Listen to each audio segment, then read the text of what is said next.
What it is, YouTube? It's your boy Nitzy coming back with another bullseye of a tutorial here today on the channel. I wanted to show you guys some dope ways that you can use an LA2A and get an understanding of optical compression, how it's a gem to add presence into your mix. Okay, so if y'all do like this video, don't forget to like, comment, and subscribe down below. You want to see more and support the channel? Okay, what you want to do is check the links and check the channel out and keep commenting so we can keep these videos going. I have a small excerpt from a full mix that I'm doing right now. I'll probably just check on the channel. You'll see it's the OZONE course. It's free. And I'm actually using a little bit of optical compression, and let's just play the part that we're working with right now. Prefiro-me sozinho, ei, do que mal acompanhado, nega. Sozinho, do que mal acompanhado, nega. Amo-te, não é de hoje. Nosso love vem de longe.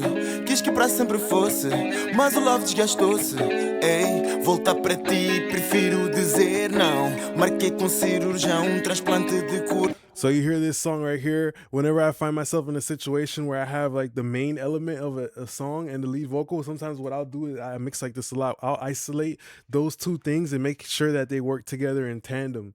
It's a situation like where you go to the mechanic, he got to make sure that your wheels are on the axle the right way too. You feel me? So making sure that those individual parts line up well, as those are going to be like the foundation for the whole entire song. This main guitar as well as the lead vocal. So it brings me to optical compression. All right, and optical compression I feel like is a very misunderstood thing. A lot of people are still stuck back in the days where they think, well, I have to use an optical compressor to get all of this to be leveled out. I feel like that's not a good way of using a tool like this anymore. That's kind of outdated. Back in the days when analog, they had to do a little bit of compression on the way in because they didn't want to, they wanted to control that. They didn't have a way of actually going into the audio and writing the gain down unless they actually had their hand on the preamp and they was writing it as the person was singing.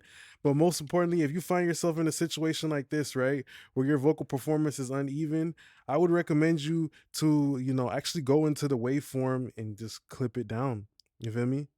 This way you get the most transparent form of making everything sound even without adding color, right? Because you got to think about it. The CLA2A is like a situation where it's gonna add some seasoning, it's gonna leave residue behind, it's gonna leave a footprint behind.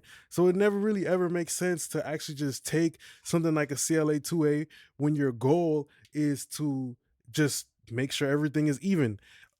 Because the byproduct of using the CLA2A is that it has the tubes inside of it, and the tubes are going to make the vocal brighter. Maybe you might not want that. You feel me? So you have to be cognizant of that. The most transparent way of actually controlling your vocal, which you said you just wanted to control your vocal and make everything even, right, is to actually go into the clip gain and just write it down. You feel me? And let's say you got a part right here that sounds spiky. Okay, then we'll actually pull it down. Because let's say if you just leave it like that without actually, doing the real work and fixing the problem, what will happen is it will go into the CLA2A and hit it hard. So then you'll have like this one part that's hitting the compressor by like 3 dB and the rest of everything is hitting it by 1 dB, and it will sound funky. It will kind of taste like a lasagna that has too much seasoning on one side of the dish than the other. It would just kind of taste fucking weird. So most importantly, I like using the CLA2A because I understand it has the tubes, and I know the tubes is going to bring that flavor. So I like to apply it to a situation where I want my vocals to have a little bit more presence in the mid-range. Prefiro-me sozinho, ei, do que mal acompanhado, baby. Sozinho, do que mal acompanhado, baby. Prefiro-me sozinho, ei, do que mal acompanhado, nega. Sozinho, do que mal acompanhado. So that's the way that I like to use CLA2As a lot. I don't ever usually use it in the traditional way. I use it like a saturator. Pay attention to how I have it on 0 dB. So I'm not doing no compression, but the vocal starts to get a little bit more asthma attack. It starts to get a little bit more breathy, a little bit more peppermint bubblegum type of taste, extra long lasting flavor peppermint. You feel me? That's what it gives to the vocal, a little bit more freshness. So freshness, so clean. Pay attention when I bypass it in and out, how it just sounds brighter, because we have a fundamental understanding of the components inside of it and the ingredients inside of it, Prefiro-me sozinho, ei, do que mal acompanhado, baby.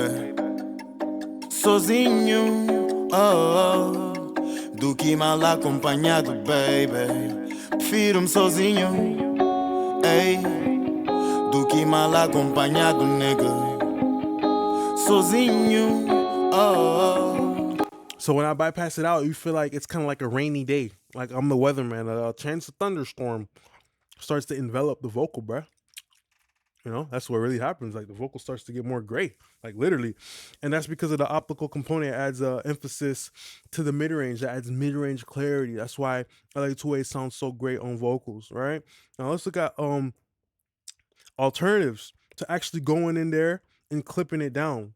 You know what I mean? Like how people always say, oh, you want to make this more even? Well, use LA2A. Here's some better alternatives.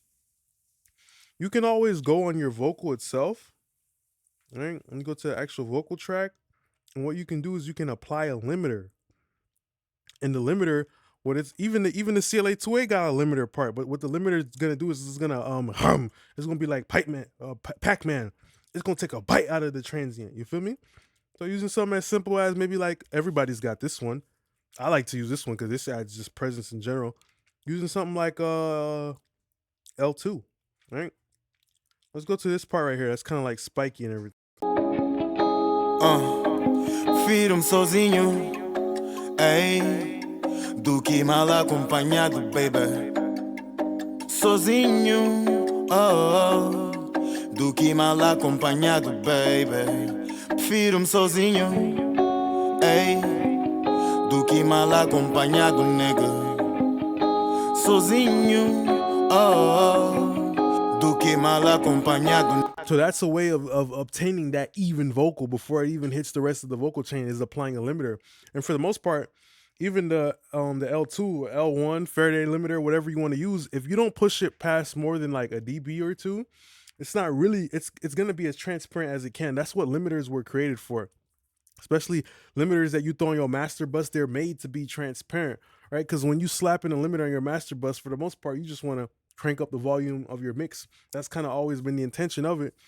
But this is another great way to use a limiter prior to using the CLA2A. You don't want the CLA2A working hard. Like, okay, let's see if we just let the CLA2A do what they got to do. Prefiro-me sozinho, ei, do que mal acompanhado, baby. Sozinho, oh, oh, do que mal acompanhado, baby. Prefiro-me sozinho, ei, do que mal acompanhado, nigga. Sozinho, oh, oh, do que mal. So the problem with using like a CLA2A to try to even out your vocals, it's definitely possible. It's definitely something you can do. But pay attention though, the release time is too fucking slow on this compressor. It's just too slow for modern rap. Maybe for like acoustic bass, maybe for somebody who's singing R&B, it will work. But it's the fact that Grandpa CLA2A, he just too slow. His reactions are too goddamn slow. So once he does grab something and he's grabbing it like 3 dB to let go of the vocal, it's not letting it breathe the same way as the L2, as using the limiter would. Because limiters are fast attack and fast release. You feel me? It grabs it quick, ducks it down, and then lets go of it instantly. You know, it's that little younger brother that has more energy and lifetime. So that's another great way to get your vocals to be evened out prior to using a CLA2A, where the CLA2A is gonna sound funky. And the last way I'm gonna show y'all is paying attention to like the saturation curve, right? Sometimes what you can do before you actually go into a CLA2A is why not put like a tape plugin on it, right? And you can drive the input of the tape plugin, right? And what's that's gonna do, that's gonna soft saturate the vocal a little bit. So let's look how I would approach that to get the vocal to be smooth before it hit the 2A. Prefiro-me sozinho, ei, do que mal acompanhado, baby. Sozinho, oh, oh, do que mal acompanhado, baby. Prefiro-me sozinho, ei, do que mal acompanhado, nigga. Sozinho, oh, oh, do que mal acompanhado, nigga. See, that's the thing about it. People keep forgetting that tape is almost damn near kind of like the first form of clipping, like tape distortion and stuff like that. Of course, just analog, the way analog works in general, there's a component of wave shaping to tape.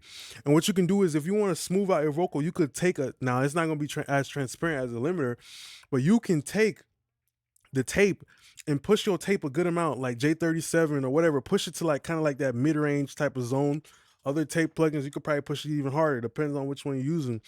But pushing that tape up against the glass is like a gorilla boom at the zoo boom. He done got mad. You looking at that gorilla throw himself on the glass, and now that gorilla that's big and full is kind of now a little bit flattened.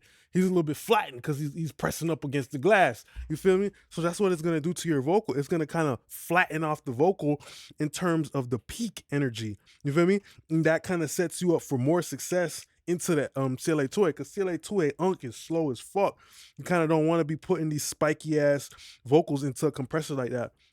And I just wanted to make this video because people are always like, oh yeah, well, I'm gonna use a CLA2A to even out the performance and shit. And yeah, that's probably cool on other source material, but on modern rap vocals, it might not work.